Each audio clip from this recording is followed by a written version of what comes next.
Assalamualaikum warahmatullahi wabarakatuh. Saya Intan Puspitasari dengan NIM 2214394 dari Asuransi Syariah kelas C. Di sini saya akan menjelaskan tentang bab 5, yaitu teori produksi. Di sini ada pembahasannya. Yang pertama, dimensi jangka pendek dan jangka panjang. Yang kedua, dimensi produksi dengan satu faktor produksi variabel. Di sini juga dibagi menjadi 3 bagian. A. Produksi total, produksi marginal, dan produksi rata-rata. B. 3 tahap produksi. C. Perkembangan teknologi. Yang ketiga, model produksi dengan 2 faktor produksi variabel.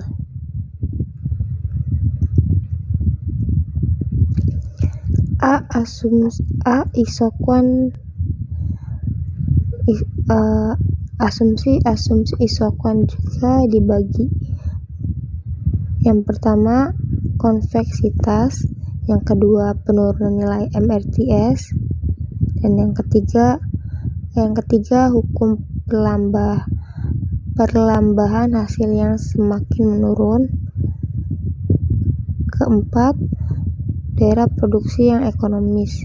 Yang B, perubahan output karena perubahan skala penggunaan produksi. 1. Skala hasil menaik. Kedua, skala hasil konstan. Yang ketiga, perkembangan teknologi. D. Kurva anggaran produksi. E. Keseimbangan produsen. Dan yang terakhir, F. Pola jalur ekspansi. Langsung saja masuk ke pembahasannya.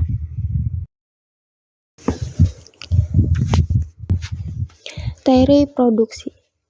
Teori perilaku produsen atau perusahaan memiliki banyak analogi dengan teori perilaku konsumen.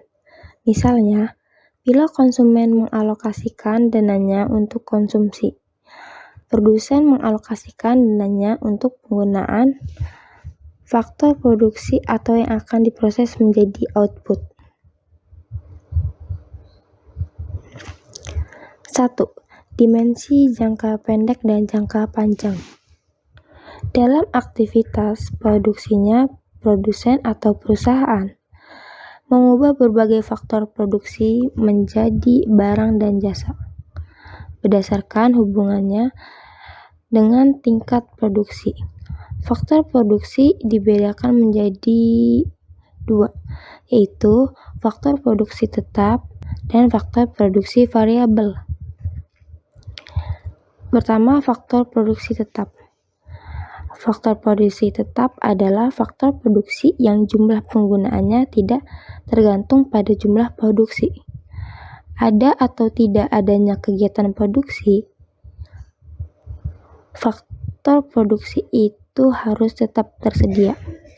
Mesin-mesin pabrik adalah salah satu contoh dari produksi tetap. Sampai tingkat interval produksi tertentu, jumlah mesin tidak perlu ditambah.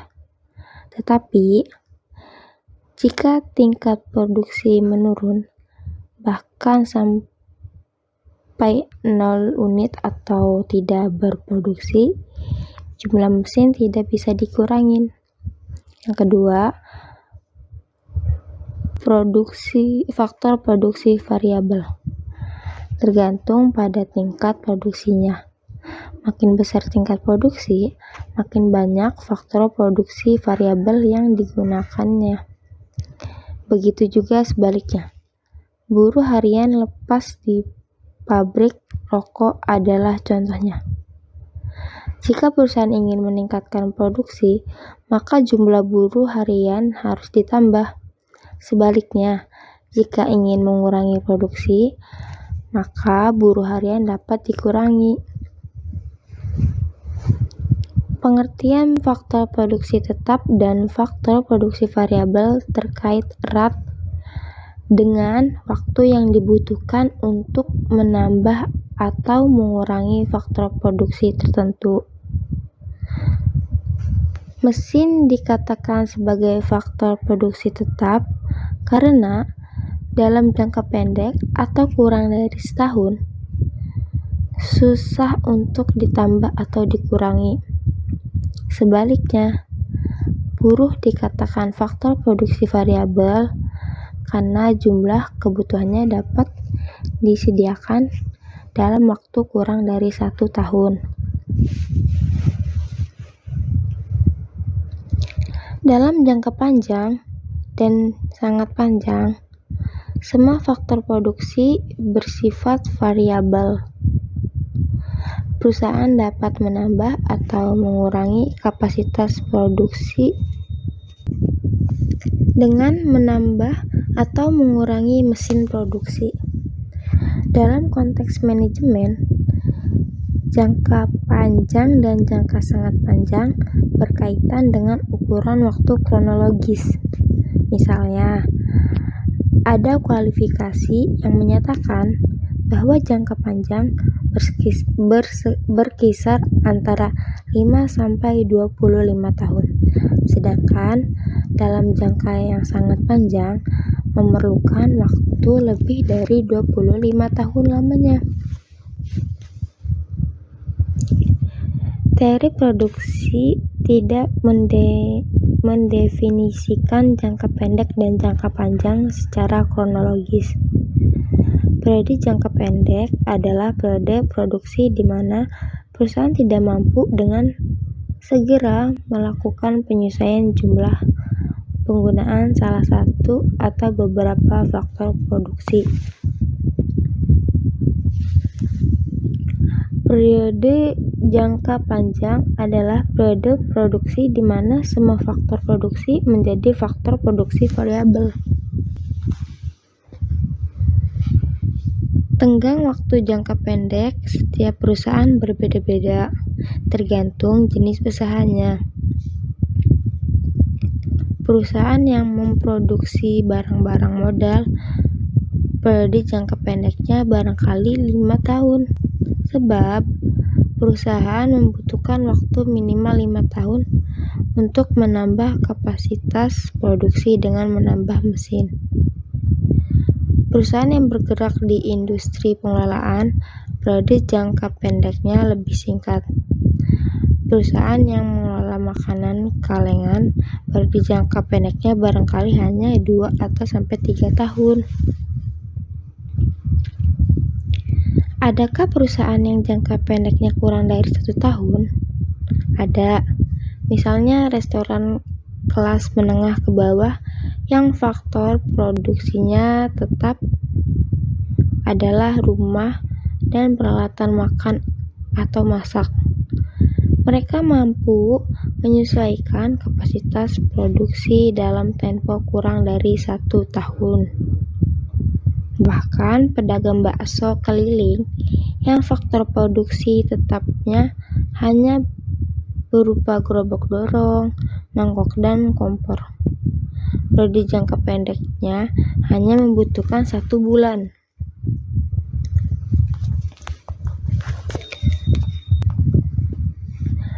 Dua, model produksi dengan 1 faktor produksi variabel. Sebenarnya sangat jarang, bahkan tidak ada proses produksi yang hanya menggunakan 1 faktor produksi variabel. Pengertian produksi dengan 1 faktor produksi variabel adalah pengertian analisis jangka pendek, di mana ada faktor produksi yang tidak dapat diubah. Ketika mencoba memahami proses alokasi faktor produksi oleh perusahaan, ekonom membagi faktor produksi menjadi barang, modal atau kapital, dan tenaga kerja atau labor. Hubungan matematis penggunaan faktor produksi yang menghasilkan output maksimum disebut fungsi produksi. Di mana Q itu tingkat output, K itu barang modal, L itu tenaga kerja atau buruh.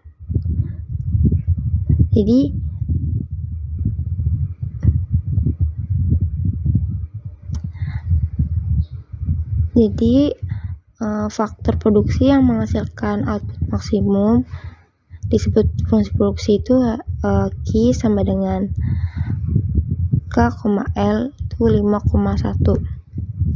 Dalam model produksi, satu faktor produksi variabel, barang modal dianggap faktor produksi tetap. Keputusan produksi ditentukan berdasarkan alokasi efisiensi tenaga kerja.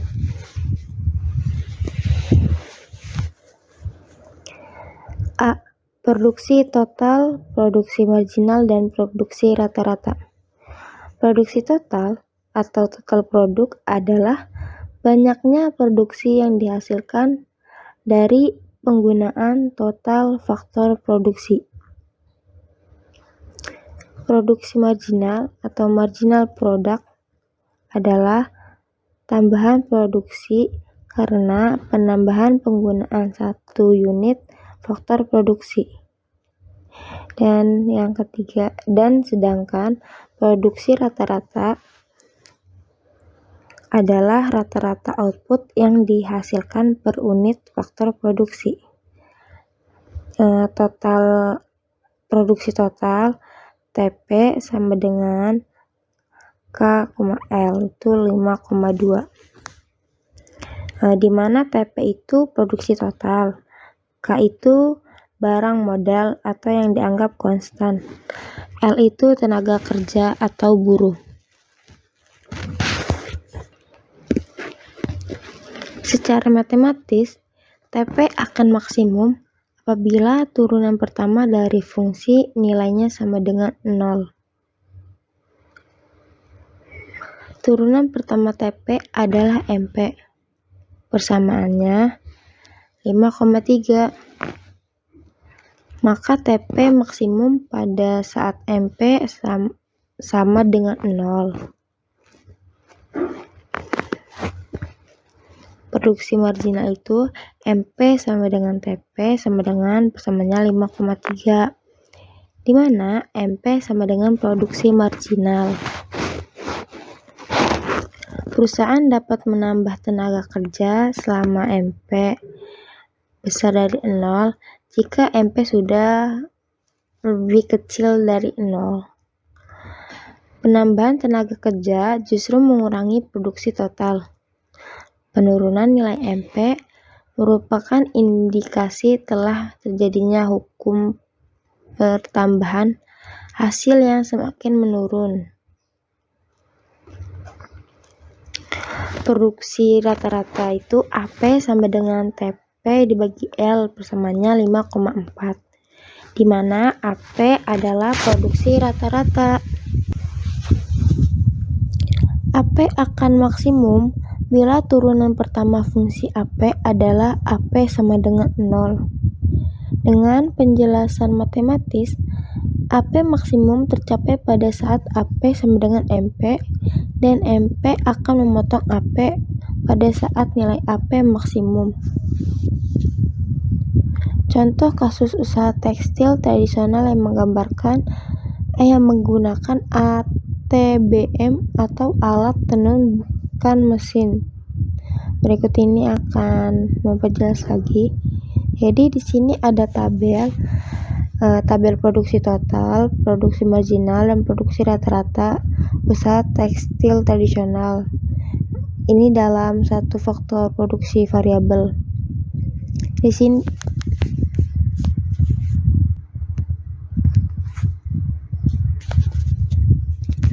sini ada mesin atau unit, buruh atau orang, produksi total atau TP atau bisa disebut BAL, produksi marginal atau MP, produksi rata-rata atau AP.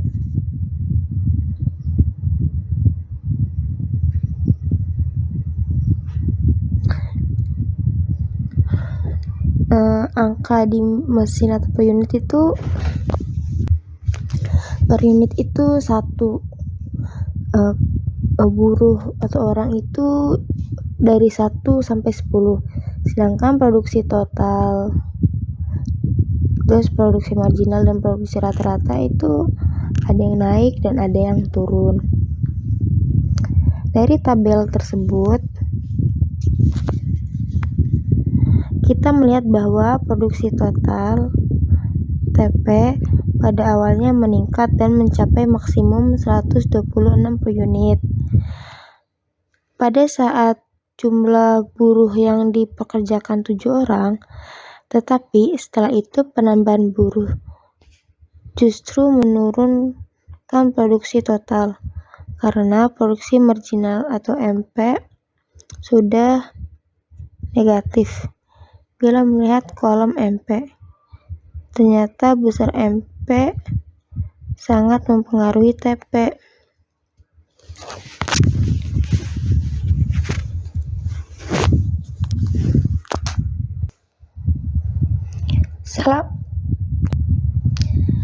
Selama nilai MP besar 0, TP tetap bertambah.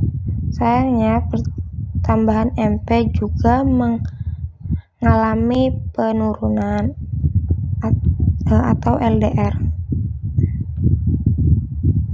Besarnya nilai MP juga berpengaruh terhadap nilai produksi rata-rata atau AP. Penambahan atau orang tenaga kerja akan memperbesar nilai AP selama nilai MP lebih besar sama dengan nilai AP sebelumnya. Begitu juga sebaliknya. Hal ini terjadi pada saat penggunaan tenaga kerja antara 2 sampai 5 orang. Misal pada saat penambahan buruh dari 2 menjadi 3, AP meningkat dari 10 unit menjadi 15 unit karena MP sama dengan 25 per unit. Bandingkan dengan pada saat tenaga kerja ditambah dari 5 menjadi 6.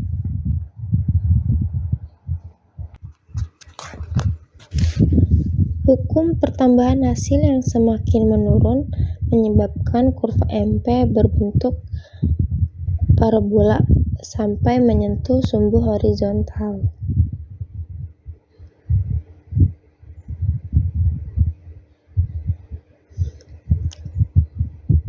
Jika kurva MP telah lebih rendah dari sumbu horizontal, penambahan tenaga kerja justru menurunkan produksi total.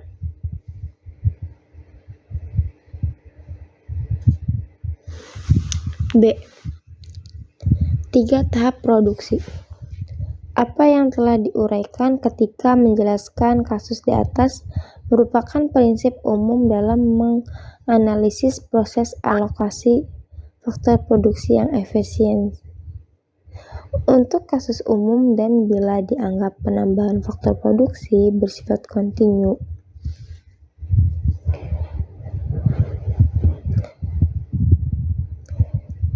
Selanjutnya kita bisa bagi menjadi 3 tahap produksi. Itu yang pertama, tahap pertama sampai pada saat kondisi AP maksimum. Yang kedua, tahap kedua antara AP maksimum sampai saat MP sama dengan 0. Tahap ketiga, saat MP sudah bernilai 0 atau negatif. Penahapan ini berguna untuk memahami pada tahap mana perusahaan berproduksi menurut Anda berproduksi. Jadi pada tahap pertama, penambahan tenaga kerja akan meningkatkan produksi total maupun produksi rata-rata. Karena itu hasil yang diperoleh dari tenaga kerja masih jauh lebih besar dari tambahan upah yang harus dibayarkan. Perusahaan rugi jika berhenti produksi pada tahap ini.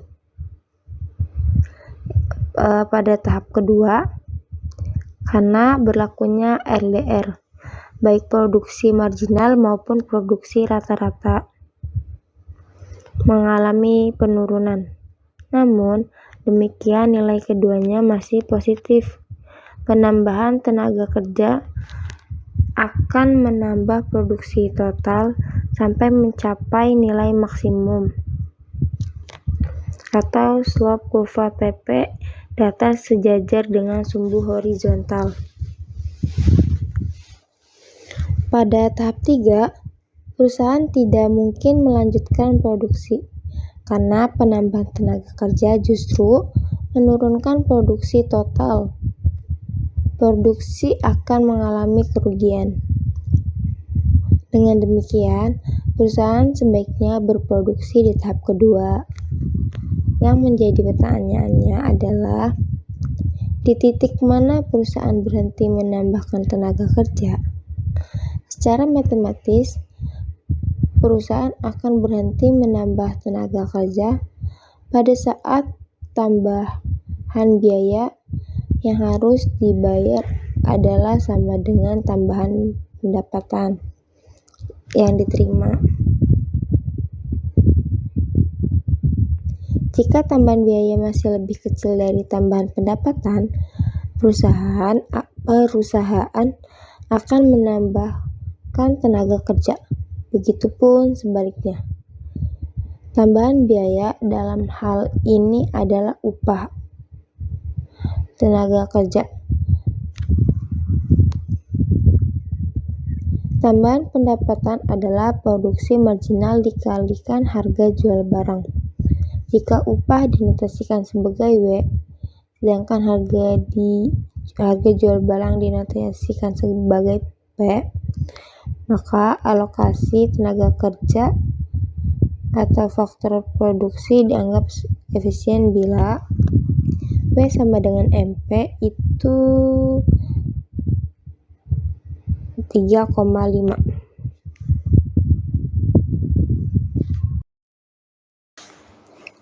C. Perkembangan teknologi. Kemajuan teknologi dapat membuat tingkat produktivitas meningkat. Yang perlu direnungkan adalah, apakah bila nilai AP meningkat berarti efisiensi meningkat? Bila nilai AP meningkat karena mesinnya semakin modern, belum berarti efisiensi meningkat. Studi empiris yang dilakukan 20 tahun terakhir ini menunjukkan bahwa ada yang lebih penting dari sekedar memodernisasikan mesin, yaitu memodernisasi sumber daya manusia atau yang disebut SDM, terutama dengan mengubah cara berpikir dan sikap hidup. Dengan memodernisasikan SDM atau sumber daya manusia, kemajuan teknologi akan meresap ke dalam diri manusia dan mendorong peningkatan efisiensi. Seseorang ekonom senior yang bernama Paul Krugman menggunakan konsep ini untuk menjelaskan mengapa negara-negara yang dikenal sebagai macan Asia atau Asia Timur mengalami krisis ekonomi di akhir dasawarsa ini. Salah satu jawabannya adalah pertumbuhan Asia Timur seperti halnya Rusia lebih disebabkan oleh pertambahan penggunaan faktor produksi atau barang modal dan tenaga kerja. Tidak ada peningkatan efisiensi yang signifikan. Oleh karena itu, ukuran efisiensi dengan menggunakan angka AP harus ditinjau ulang.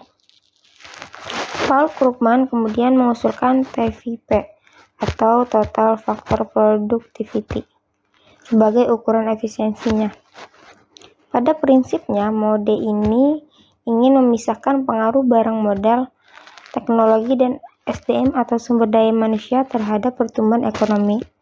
Dari pemisahan itu akan terlihat apakah ada kemajuan efisiensi yang signifikan.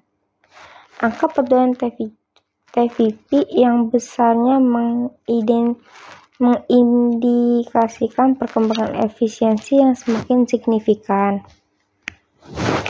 3. Model produksi dengan 2 faktor produksi variabel.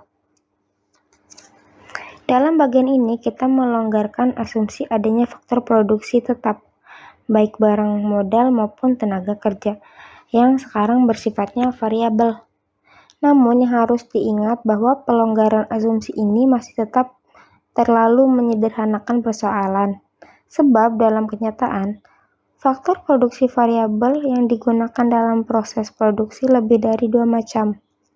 Dalam studi ekonomi yang lebih lanjut, pembahasan alokasi faktor-faktor produksi lebih dari 2 macam faktor produksi secara efisien akan menggunakan model ekonometrika.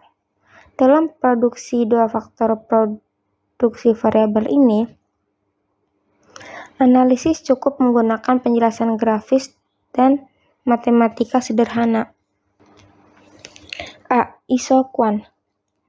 Isoquant adalah kurva yang menggambarkan berbagai kombinasi penggunaan 2 macam faktor produksi variabel secara efisien dengan tingkat teknologi tertentu, yang menghasilkan tingkat produksi yang sama. Misalnya, kasus usaha tekstil tradisional di muka kita, pelonggaran asumsinya dengan menyatakan bahwa mesin dapat ditambah. Jadi di sini ada tabel produksi total usaha tekstil tradisional, ada faktor produksi variabel.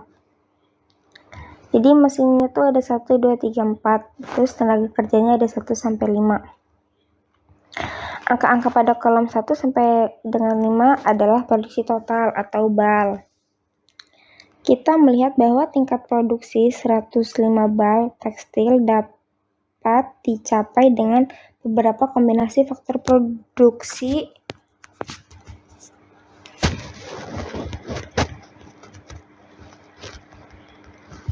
yaitu 1 mesin dengan tenaga kerja, 2 mesin dengan 3 tenaga kerja, yaitu 1 mesin dengan 5 tenaga kerja, 2 mesin dengan 3 tenaga kerja, dan seterusnya. Selanjutnya, kita dapat menurunkan kurva isoquant. Asumsi isoquant. 1. Konveksitas. Asumsi konveksitas analogi dengan asumsi pada pembahasan perilaku konsumen, yaitu kurva indiferensi yang menurun dari kiri atas ke kanan bawah.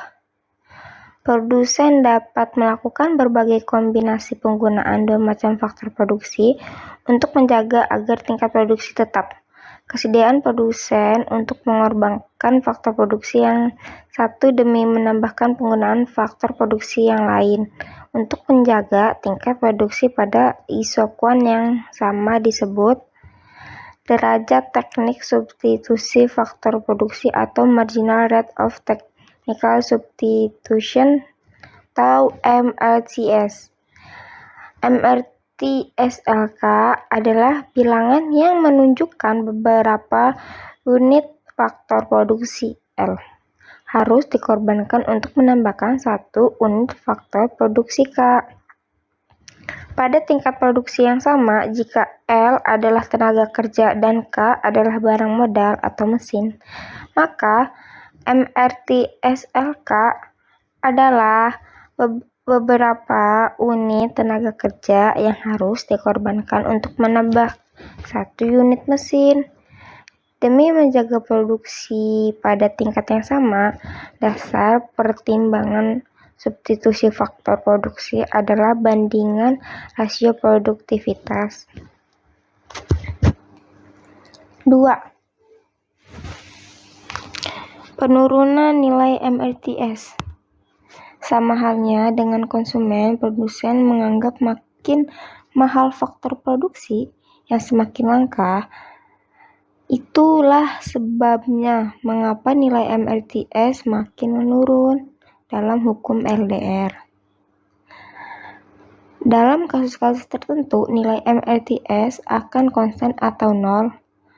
MRTS konstan bila kedua faktor produksi bersifat substitusi sempurna atau perfect substitution.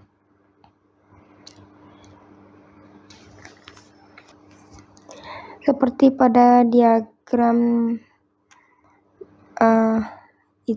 ini, MRTS adalah nol bila kedua faktor produksi mempunyai hubungan proporsional tetap,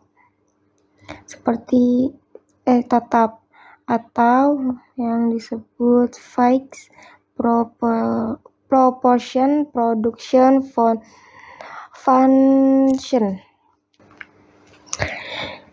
3.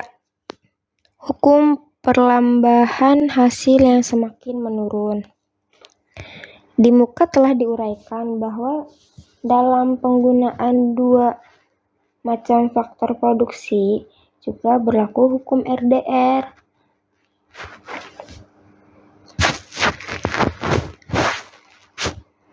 Penurunan hasil tenaga kerja atau L dapat dilihat dengan menarik garis ABC.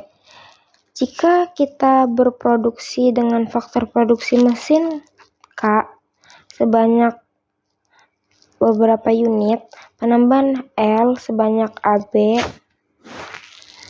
unit menambah output sebanyak 20 unit, tetapi penambahan berikut dengan jumlah yang sama, BC sama dengan AB, hanya menambahkan output sebanyak 10 unit. Penurunan hasil K dapat dilihat misalnya pada saat jumlah L sama dengan M per unit awalnya. Untuk menambah 20 unit output cukup menambah dB unit K. Tetapi ketika akan menambah output 10 unit, jumlah unit mesin yang ditambah jauh lebih besar.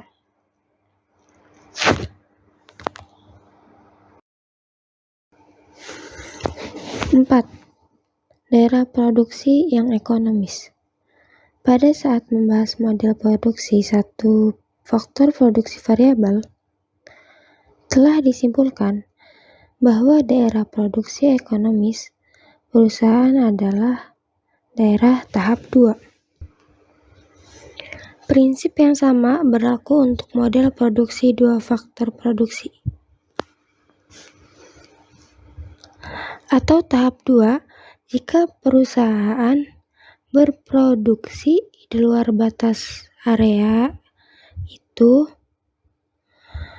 penambahan faktor produksi tidak meningkatkan produksi.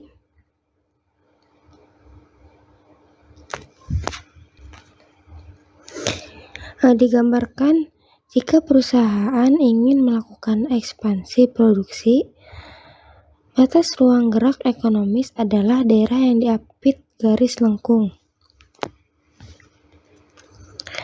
B. Perubahan output karena perubahan skala penggunaan produksi. Perubahan output karena perubahan skala penggunaan faktor produksi atau return to scale adalah konsep yang ingin menjelaskan seberapa besar output berubah bila jumlah faktor produksi dilipat gandakan atau doubling.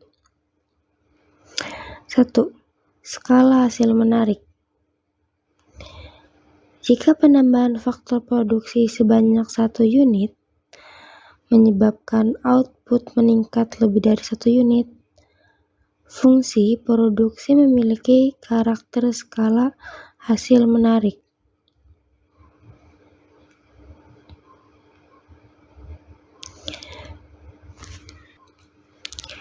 Output meningkat lebih dari 2 kali lipat. Pencapaian hasil ini dimungkinkan antara lain karena kemampuan manajemen dalam menangani produksi skala besar. Ada sinergi antara mesin dan tenaga kerja. 2. Skala hasil konstan. Jika pelipat gandaan faktor produksi menambah output sebanyak 2 kali lipat juga, fungsi produksi memiliki karakter skala hasil konstan.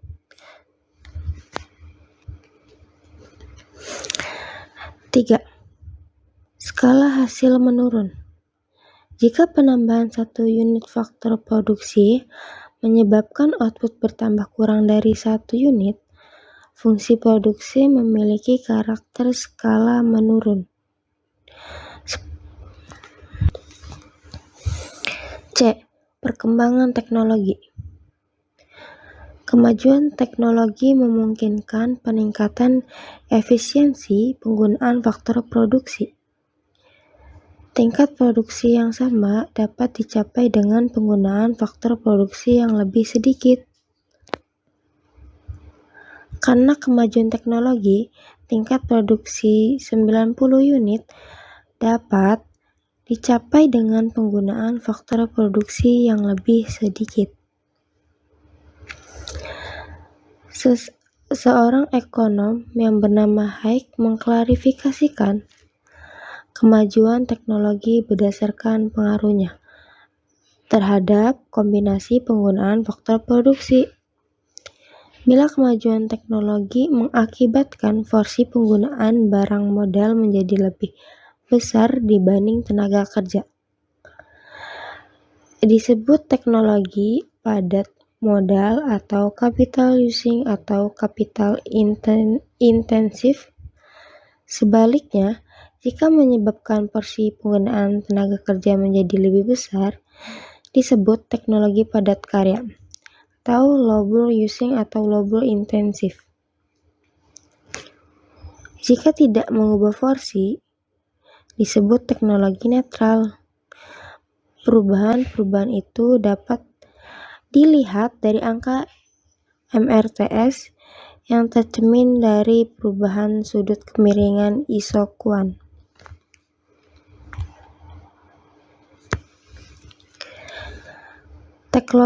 Teknologi harus memiliki 3 tahap sebelum dapat mengambil efisiensi.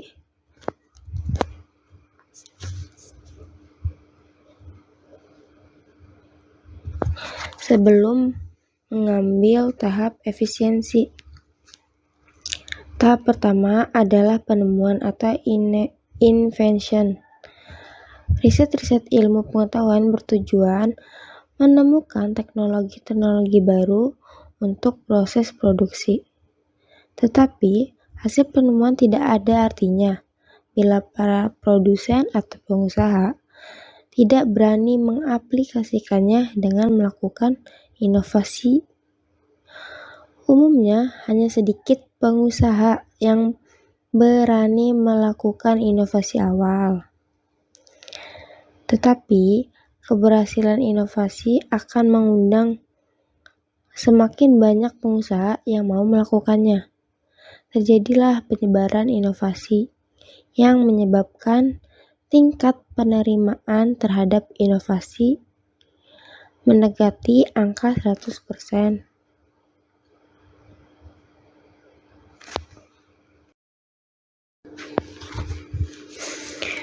D. Kurva anggaran produksi. Kurva anggaran produksi atau ISO-cost adalah kurva yang menggambarkan berbagai kombinasi penggunaan 2 macam faktor produksi yang memerlukan biaya yang sama. Jika harga faktor produksi tenaga kerja adalah upah atau W, dan harga faktor produksi barang modal adalah sewa atau R, maka kurva ISO-CON atau I adalah I sama dengan RK tambah WL 5,8. Sudut kemiringan kurva ISO-cost adalah rasio harga kedua faktor produksi. Jika terjadi perubahan harga faktor produksi, kurva 1 berotasi. Jika yang berubah adalah kemampuan anggaran, kurva ISO-cost bergeser sejajar. E. Keseimbangan produsen. Keseimbangan produsen terjadi ketika kurva 1 bersinggungan dengan kurva Q. Di titik persinggungan itu, kombinasi penggunaan kedua faktor produksi akan memberikan hasil output yang maksimum. Keseimbangan dapat berubah karena perubahan kemampuan anggaran maupun harga faktor produksi. Analisis perubahan keseimbangan produsen analogis dengan analisis perilaku konsumen. Perubahan jumlah faktor produksi yang digunakan merupakan interaksi kekuatan efek substitusi atau substitution effect dan efek skala produksi atau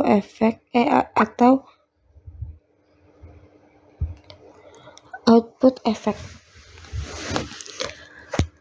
Karena itu, produsen juga mengenal faktor produksi interior, yaitu faktor produksi yang penggunaannya justru menurun bila kemampuan anggaran perusahaan meningkat atau kemampuan produksi meningkat.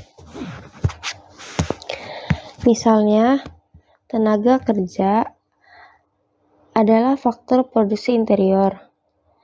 Jika tingkat produksi ditingkatkan, jumlah penggunaan ternyata berkurang, perusahaan lebih menyukai menambah barang atau mesin. Dalam mencapai keseimbangannya, produsen selalu berdasarkan prinsip efisiensi, yaitu maksimalisasi output atau output maximization, atau minimalisasi biaya atau cost minimization. Prinsip maksimalisasi output menyatakan bahwa dengan anggaran yang sudah ditentukan, dicapai output maksimum. Prinsip minimalisasi biaya menyatakan target output yang sudah ditetapkan harus capai dengan biaya minimum. Keputusan maksimalisasi output atau maksimalisasi faktor produksi sangat tergantung pada tujuan atau misi yang diemban perusahaan atau lembaga. Perusahaan umumnya memiliki tujuan maksimalisasi laba, sehingga lembaga-lembaga yang tidak berorientasi laba maksimum atau nirlaba atau non-profit seperti lembaga-lembaga swadaya masyarakat menggunakan prinsip minimalisasi biaya. Pada kondisi-kondisi tertentu, perusahaan pun dapat menggunakan prinsip-prinsip minimalisasi biaya.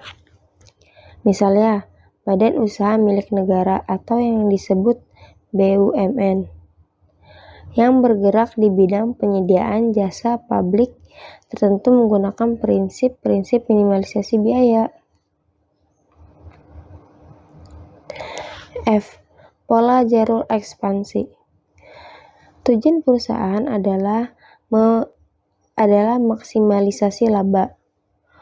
Untuk mencapai tujuan itu, dalam jangka pendek maupun dalam jangka panjang, perusahaan harus tetap mempertahankan efisiensinya.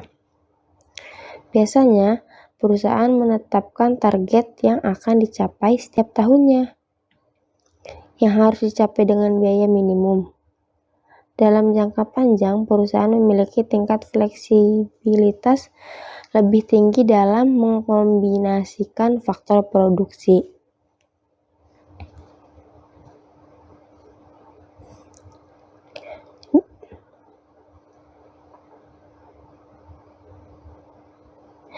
Anggaran produksi harus ditingkatkan sampai ke 1/2, padahal dalam jangka panjang dengan anggaran 1/2, output dapat dinaikkan ke Q2 dengan kombinasi penggunaan faktor produksi. Titik-titik keseimbangan tercapai pada tingkat MRTS yang konstan dan membentuk garis isocline. Pada diagram tersebut menunjukkan bahwa titik-titik keseimbangan produsen adalah di titik ADKL dan seterusnya. Jika titik-titik keseimbangan tersebut dihubungkan, akan terbentuk garis isocline. Garis isocline tidak membentuk garis lurus, karena seperti telah dinyatakan, dalam jangka panjang perusahaan memiliki kemampuan mengubah kombinasi faktor produksi agar alokasi anggaran lebih efisiensi. Untuk fungsi produksi, skala hasil konstan atau constant return to scale atau yang disebut CRS, isocline berbentuk garis lurus.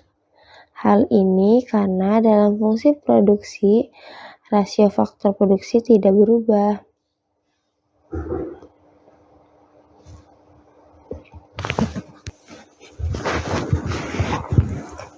Bila ekspansi produksi berdasarkan asumsi bahwa harga faktor produksi tidak berubah, isocline merupakan garis jalur ekspansi. Garis ini menunjukkan bagaimana proporsi penggunaan faktor produksi berubah karena perubahan atau penambahan tingkat produksi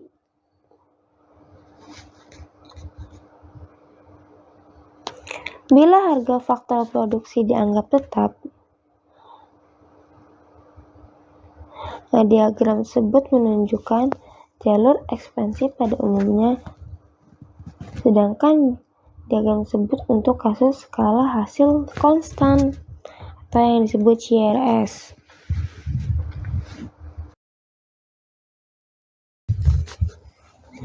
Jadi dari teori tersebut dapat kita simpulkan bahwa teori produksi adalah suatu kegiatan untuk meningkatkan manfaat dengan cara mengkombinasikan faktor-faktor produksi kapital, tenaga kerja, teknologi, dan managerial skill. Produksi merupakan usaha untuk meningkatkan manfaat dengan cara mengubah bentuk, memindahkan tempat, dan menyimpan. Sistem produksi juga merupakan keterkaitan komponen satu atau input dengan komponen lain atau output, dan juga menyangkutkan prosesnya. Terjadi interaksi satu dengan lainnya untuk mencapai satu tujuan. Salah satu lingkungan ekonomi adalah sistem produksi. Komponen dalam sistem produksi adalah input, proses, dan output. Teori produksi adalah prinsip ilmiah dalam melakukan produksi, yaitu meliputi 1. Bagaimana memiliki kombinasi penggunaan input untuk menghasilkan output dengan produktivitas dan efisiensi tinggi. 2. Bagaimana menentukan tingkat output yang optimal untuk tingkat penggunaan input tertentu.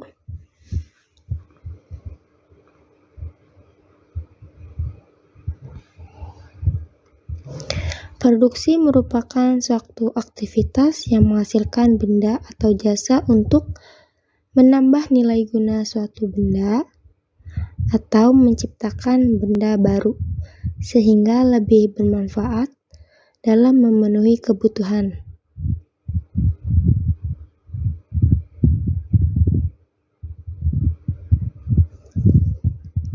Untuk itu, teori produksi berperan penting dalam menjelaskan hubungan antara tingkat produksi dengan jumlah faktor-faktor produksi dan hasil penjualan outputnya. Ada dua analisis yang digunakan dalam teori produksi, yaitu produksi jangka pendek dan produksi jangka panjang.